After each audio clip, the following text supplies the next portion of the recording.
বোনের জমি দিতে হবে কিনা? বাহ, বোনের জমি দিতে হবে কিনা মানে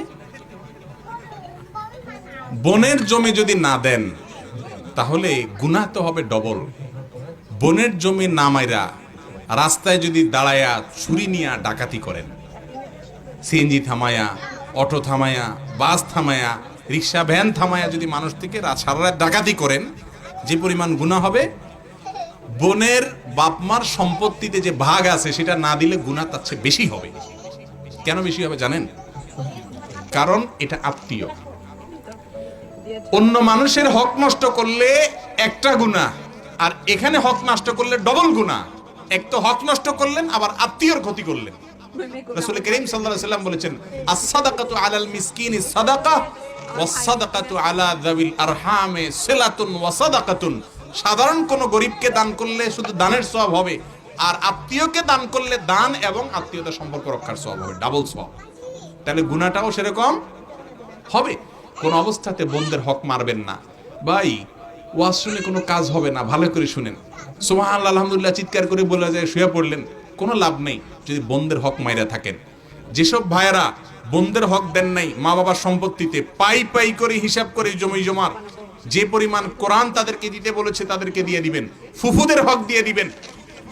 বাপ মা দেয় নাই, বাপ চাচারা দেয় নাই, আপনারা দিয়ে দিবেন। যদি না দেন, অনেক সময় বোনরা লজ্জায় বলে না, বলে কি, না ভাই আমার দায় দাবি নাই, এটা লজ্জায় বলে।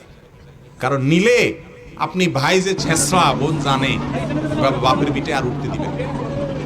এই জন্য ওই ভয়ে বোন বলে না ভাই দেওয়া লাগবে না, সাথে সাথে বলবেন বোন তোমার অধিকার তুমি নাও।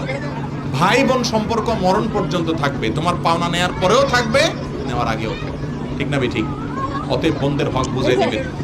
90% বা আরো বেশি পার্সেন্ট মানুষ আমাদের দেশে নামাজ কালাম পড়ে, হজ করে, রোজা রাখে, দাড়ি রাখে, টুপি পরে, হুজুর ওয়াজ করে, ওয়াজ শুনে, সব ধরনের মানুষ।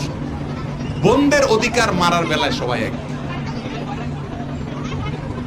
একটু হাত তুলে দেখান তো যারা বোনদের অধিকার পাই পাই করে সঠিকভাবে হিসাব করে দিয়ে দিচ্ছেন, এটা হাত তুলে দেখান। বাপ মা মারা গেছেন, যাদের আছে এখন আলহামদুলিল্লাহ তাদের তো দেওয়ার প্রশ্ন নেই, দিয়ে দিচ্ছেন। কয়টা হাত উঠছে দেখছেন? একটু আপনারা হিসাব করেন ভাইরা আমার। ওয়াজ শুনে কামসুক করলে তো হবে না, সংশোধন করতে হবে। দিবেন তো হক ইনশাআল্লাহ।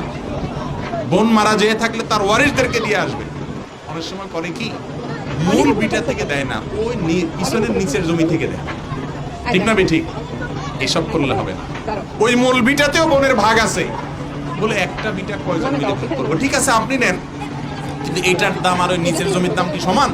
তাহলে এটা যেহেতু আপনি নিছেন, তাহলে তাকে টাকা দিয়ে বাকিটা পরিশোধ করেন, তা নাইলে গুনাহগার। দুনিয়াতে বোন কিছু বলবে না ভাই। কিয়ামতের দিন ভাই বোন কেউ কাউকে ছাড়বে? বাপ মা ছাড়বে না, সন্তান ছাড়বে না, স্ত্রী স্বামী ছাড়বে না, তাহলে বোনকে কেউ ছাড়বে না। পাই পাই করে নিবে সে।